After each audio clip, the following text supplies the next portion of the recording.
Central Florida averages 49 points per game. On the other hand, Southern Methodist, they're traditionally a fast-paced team, but they average 29 points per game this year because they just started out bad and played some tough teams like TCU and a few others, but they give up 39 points per game as well. But most importantly here, I think SMU kind of figured out things since their Michigan and TCU blowout losses. They put up 31 versus Navy, triple option, slow playing Navy, and 63 against a bad FCS team called Houston Baptist. They might have figured a few things out then. We only need 21 points out of SMU this week. Can we get that? I think Central Florida is looking ahead to Memphis here. I'm not convinced to play the look ahead spot on the spread here. It's too large. The spread is, I think, it might be up to 30 now. I have to take a look at that again, but or maybe it's in the high 20s. But I definitely think this look ahead spot will cause Central Florida to let SMU score a little bit. You might see some second or third string Central Florida people staying healthy in the third and fourth quarter to rest the starters, and that's where SMU is going to get their points. Over 71 is the play. Miami of Ohio versus Akron. Now this is my favorite of my free picks this week. Okay, maybe the best one that I can give you.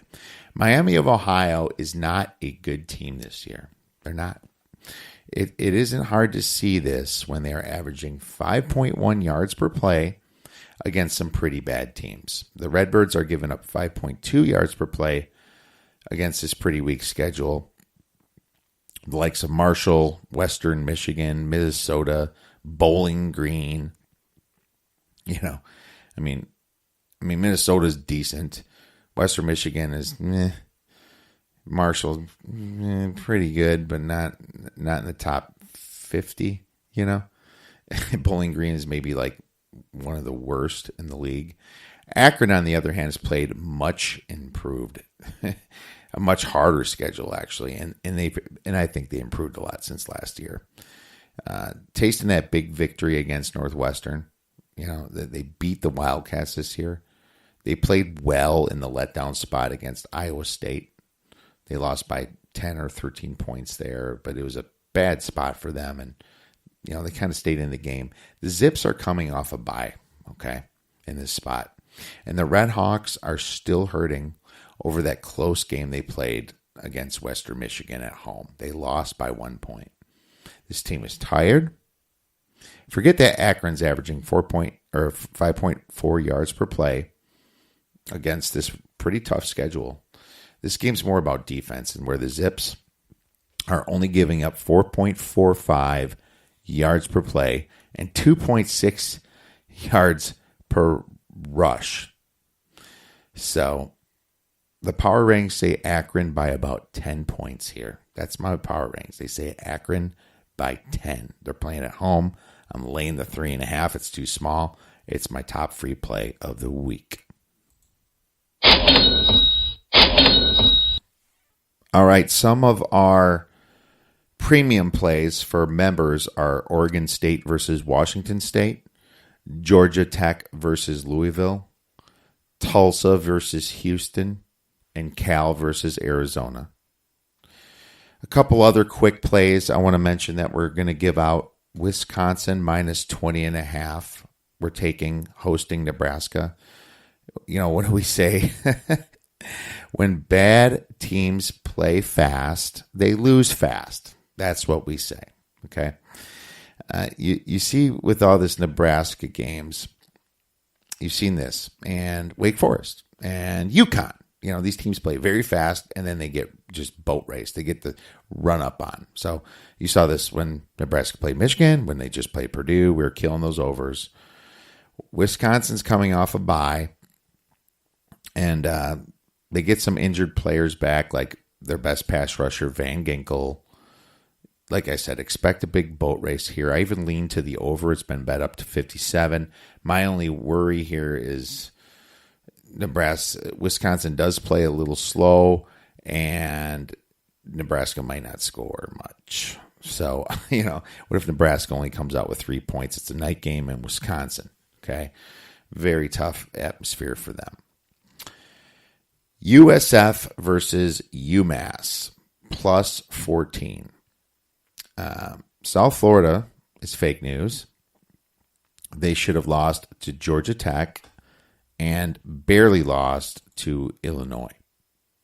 Now they have to travel, okay, to Massachusetts.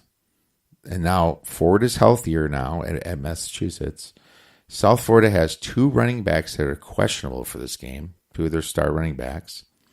And they're down 1 wide receiver with a torn ACL, and the other one is also questionable.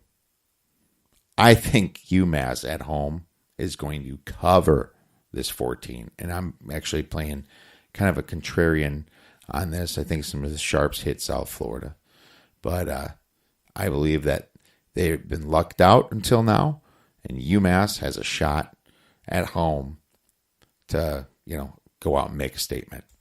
You are fake news. Old Dominion versus Florida Atlantic. I'm taking the over 65.5 points.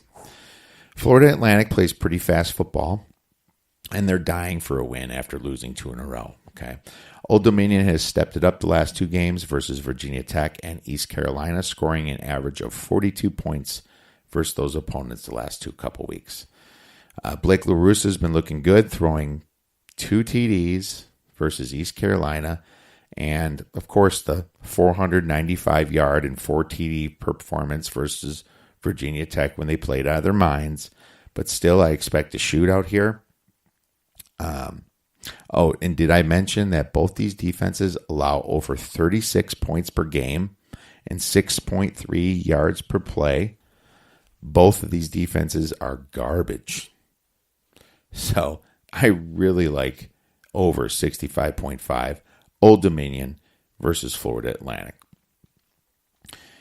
Auburn, we're taking them minus 3.5 versus Mississippi State. Nick Fitzgerald, he's not a good fit for a Joe Moorhead type offense. McSorley was more of a fit because he can throw the ball and be a pocket passer, but that's not Nick Fitzgerald. They haven't really beaten anybody. They haven't. K-State, we learned that they suck. And Auburn is way more battle tested than Mississippi State, playing Washington and LSU. Mississippi State is probably still one of the most overrated teams in my opinion. I'm taking Auburn minus 3.5. I think they beat them by at least 10.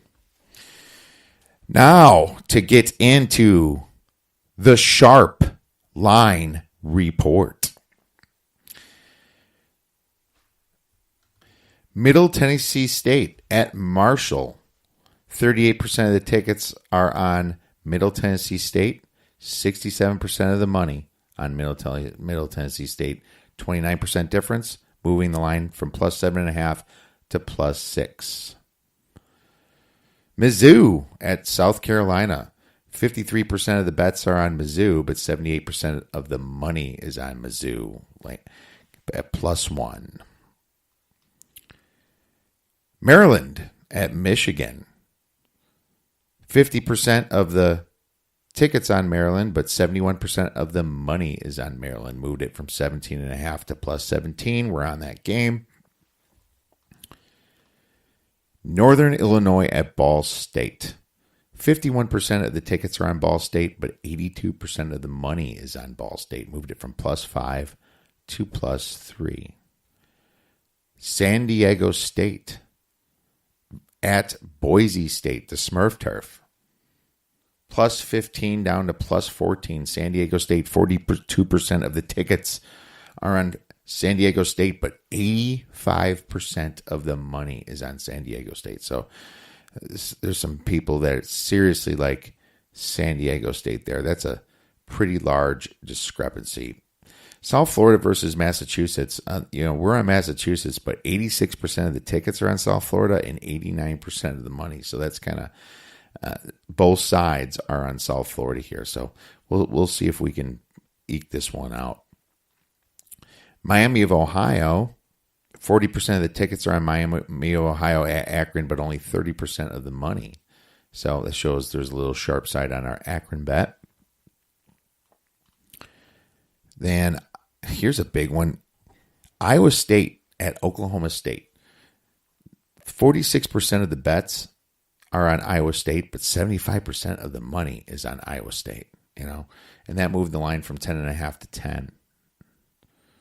So that's a pretty decent difference right there. UNLV, 48% of the tickets are on UNLV hosting New Mexico, but 71% of the money is on UNLV. 23% difference there. Oh, Kentucky. 45% of the tickets are on Kentucky, but 69% of the money is on Kentucky.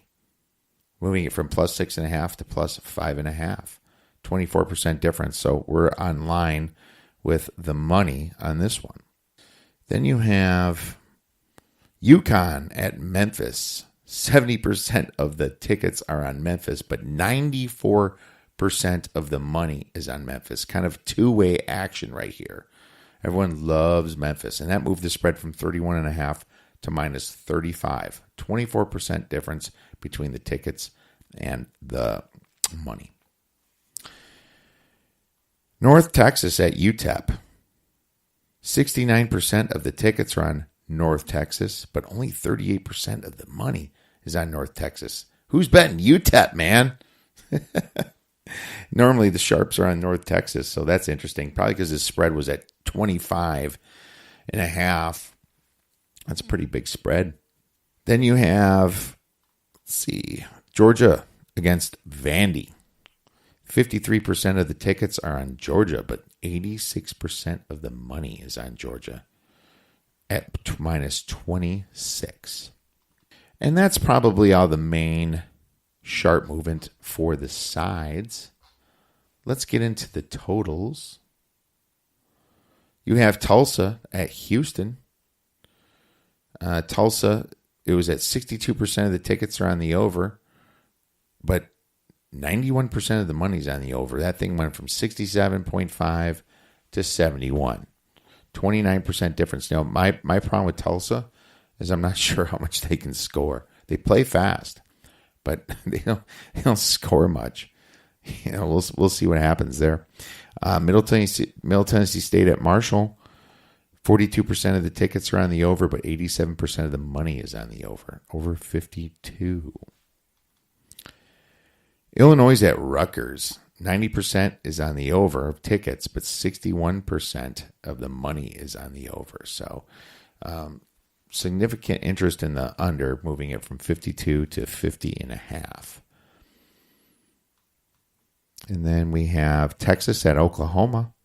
38% of the tickets are on the over, but only 8% of the money is on the over. So 92% of the money is bet on the under. 30% difference. And that moved it from 60 down to just 60.5. Mizzou at South Carolina. 42% of the tickets are on the over, but 85% of the money's on the over. Some people expect some high-scoring games over 64 here. There's a lot of room left here. This thing's going to go up. Northwestern.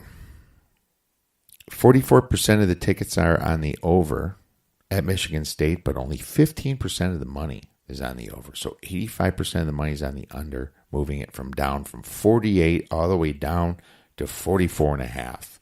Now you're getting into the land where I don't even want to mess with that under. Let's see here. Tulane at Cincinnati. 61% of the tickets are on the under, but 89% of the money's on the under. Down to 50.5 from 51. Dual action.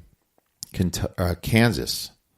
67% of the tickets on the over, but 94% of the money's on the over, moving it to 61.5. Two-sided action there.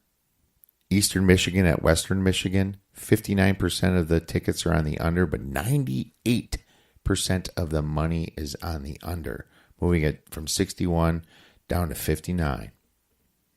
Pretty big difference there. Alabama versus Arkansas. So 85% of the tickets are on the over, but only 60% of the money